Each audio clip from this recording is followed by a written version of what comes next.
Una història d'amor entre reixes que retrata la postguerra a Manresa. L'Associació Memòria i Història de Manresa publica un web que recull la història entre el santfruitosenc Vicenç Prades, pres del franquisme a la presó de Manresa als anys 40, i la Lola Batlle, veïna del barri de les Escudines i que vivia just al davant de la presó. La correspondència explica la coneixença i el naixement d'una història d'amor entre els dos protagonistes a partir de cartes i breus visites.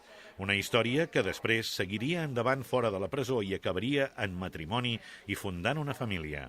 En principi les cartes les va trobar el senyor Domènech, que des d'aquí també agrair-li tota la feina a ell i a la seva família que han fet, perquè gràcies a ells hem pogut descobrir aquestes cartes. Nosaltres sí que sabíem la història, perquè els nostres avis hi teníem una relació molt especial i molt íntima, i ens havien explicat com es van conèixer, i aquestes cartes, el que ens va sorprendre molt, quan ens ho van dir que les havien trobat físicament, aquestes cartes, i més de la manera que va ser en un mercat de Celrà, que no tenia res a veure amb nosaltres, vull dir que va ser molt sorprenent i alhora molt emocionant, la veritat. L'associació va tenir coneixement d'aquestes cartes per un cop de sort, per mitjà de l'editor de Santa Perpètua de la Mogoda, Domènec Guimerà Mariner, qui les va trobar en un mercat ambulant de Celrà l'any 2015.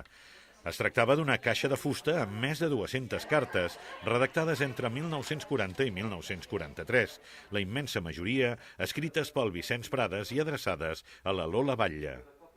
Nosaltres ara hem tingut l'oportunitat de mirar-les, perquè fins ara no hem pogut llegir-les, però sí que és veritat que els nostres avis ens explicaven molts detalls, vull dir, nosaltres érem coneixedores de tota la història i sobretot d'aquesta història tan bonica d'amor que tenien, no?